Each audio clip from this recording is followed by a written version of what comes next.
Hello YouTube. This week I've got the keys to a 2018 Honda Accord Touring 2.0. Let's take a look.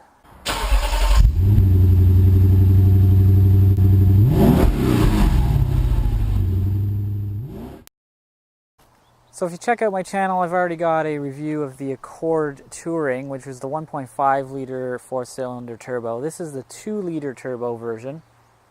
A little bit more expensive. It's about $3,500, $4,000 more. This one's $40,600 and some change Canadian.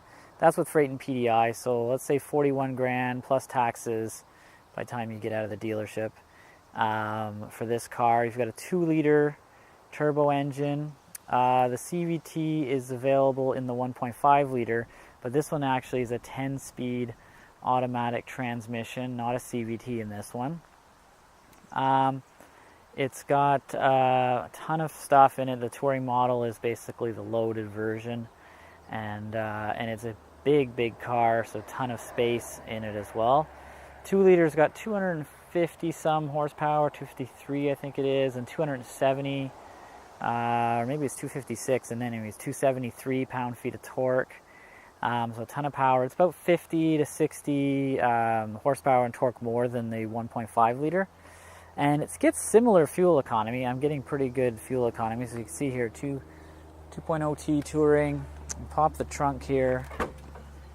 You know, if you've watched my other video, or if you want to take a look to see what the differences are, they're pretty much the same car, except for that engine.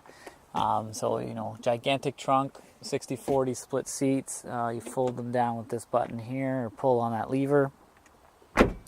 Because I have that other review where I kind of went over everything in detail, I'm not going to go over too many details on this car. You've got leather seats in here as well. Nice big armrest in the middle with some cup holders. Very nice leather seats. Lots of space in the back here. There's a ton of legroom. You can see my ugly white legs and a ton of space there. Heated seats as well in the back, and some power, USB power that is, as well. Sunroof, and this leather is really nice and supple and squishy. Nice dash as well to look at, and I'll go over that display a little bit, and then let's go up front and take a look at that. Okay, so the one thing I didn't show in the other review of the Accord, because I didn't know what it was at the time, I didn't even bother to look. So there's an N here, kind of zoom in on that if I can. There's an N there, and I was like, what is that N? It looks familiar, but I wasn't sure what it was. I looked it up, turns out it's NFC. So if you take your phone, this is the first time I've tried it, so I'm hoping this is going to work. NFC turned on your phone, tap your phone here, boom. Comes up with transfer image or connect device to vehicle via Bluetooth. So you can just, let's see, to begin, verify device NFC is on and connect with the vehicle logo. So I do that again, and it's connecting. So that's pretty cool. I already had it synced via Bluetooth, so it's a little bit weird. It's cool because it's easy to do. If you get somebody new, pop in the car, just tap the dash. A little bit odd because once you're Bluetooth enabled, I mean, you don't need to do this every time. You only need to do it once. This car does also have Android Auto and Apple CarPlay standard, so you have those nice features. And no Bluetooth connection. That's funny. Anyways, it does. I know the Bluetooth works. It's already connected via Bluetooth, so maybe that's why it failed. So it has Android Auto, Apple CarPlay. It's got a whole bunch of junk in here apparently. It's got a QI charger in here, and it's a good size. Put a nice big phone in there, no problem.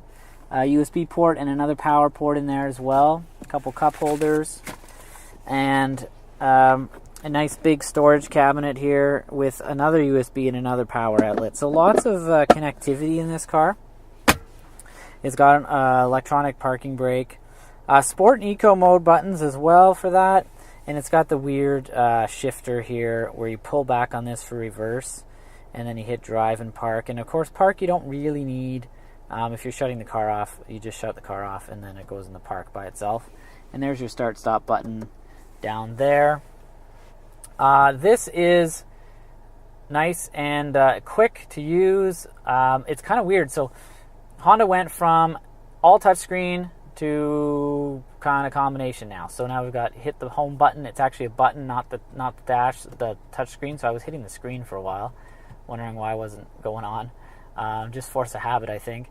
And then you can see how fast this swipes. Oops, I hit something. That's how responsive it is. So you can see that it's pretty smooth. If you go to the navigation, open that up, and you can zoom in and zoom out. It uses a Garmin navigation. The voice recognition worked really well. I used it to head up to Calabogie, and it had no problem figuring out where I wanted to go. The screen does get hot, though, in the sun. It is pretty hot today, though. So you've got a volume knob, which was a lot of the complaints that people had with these, including myself. And you got the hard buttons on the side when you want to switch to the map or switch to home. Trip computer, you can see that there, trip A. So you can see here I'm actually averaging 7.4 liters per 100 kilometers. And if you look at the previous people, the last guy had 7.3 and then 7.9 and 8.5 is probably more city driving. So really, I'm not that far off. So a lot of people say because I only drive mostly highway, that's why I get great fuel economy. But you can see here, other people getting great fuel economy. This car does really, really great. It also shows you fuel economy over here on the left. And as you can see here, there's no tach. You've got your speedometer. But this screen on the left can change. So I can flip that if I can remember how. There's so many buttons here to flip through. So you take this scroll wheel, so that'll flip you through the different trips. And if you hit home on this, there you go.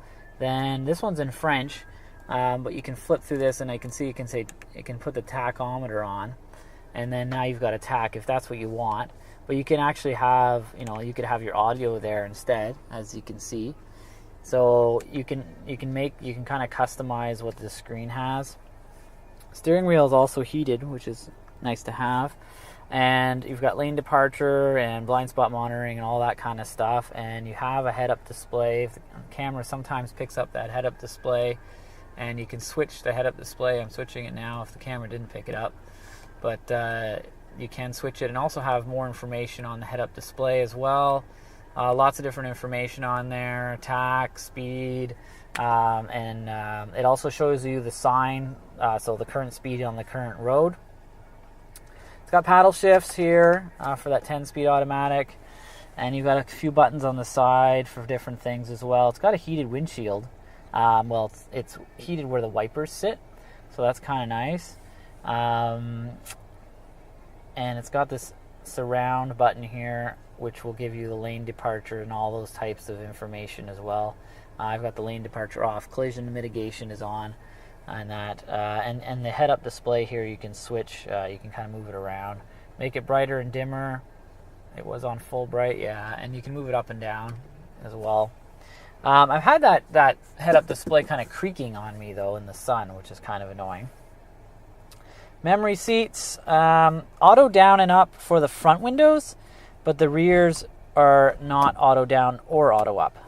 So I don't quite understand how much cost savings there is, but I guess there must be some. Couple cup holders and door panels. Overall, the interior is really nice.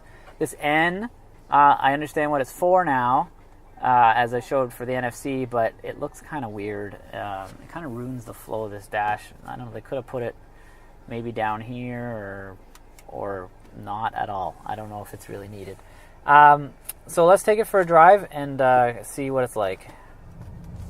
I don't know if my microphone's picking up that creaking, but if it does, well, you can hear it. It creaks quite a bit for the upper dash area, kind of from the head-up display area.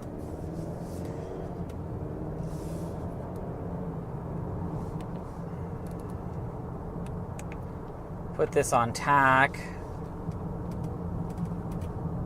Creaky, creak, creak, creak. That's the only creaking in this car that I've heard. But, when you're spending it's going to be $45,000 out the door kind of thing on a car, you don't want it to be creaking right away. I'll head out here. We'll give it some beans.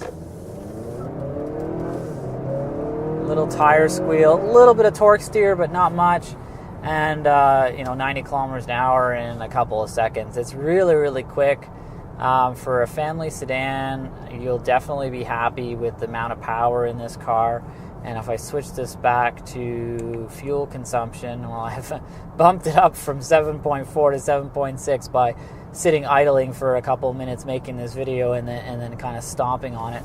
But you'll see you're getting great fuel economy and you're getting great power, so that's kind of an advantage of these new, smaller turbocharged engines. Nobody's really using the V6s anymore, right? In terms of ride quality, the Accord's got, it's kind of floaty. Handles great. I mean, most cars today, they'll out-handle most drivers anyways, unless you take it to a racetrack. But who's really taking an Accord to a racetrack? I haven't seen one. So it rides well. Over bumps and that, it really soaks them up. It really is, long wheelbase. This is, in Canada, we're kind of moving away from front-wheel drive for one, and from sedans to crossovers. But I know in the U.S., Camry and Accord are still big sellers, and I see why. Like, this car is going to soak up the highway, and you're going to, most of the U.S. doesn't really get snow. So, you're not too worried about having all-wheel drive, especially in the southern states. And so this car here, well, you're going to get great fuel economy, and you're going to be soaking up a lot of highway miles, no problem in this car. Well, there you have it, the 2018 Honda Accord Touring 2.0. Thanks for watching my video, and please do subscribe. I've got this Accord, the 1.5 Accord, and I've got the Camry to compare to as well if you want to take a look at the Camry and some Subarus and that. I've got a ton of video reviews. And again, thanks for watching.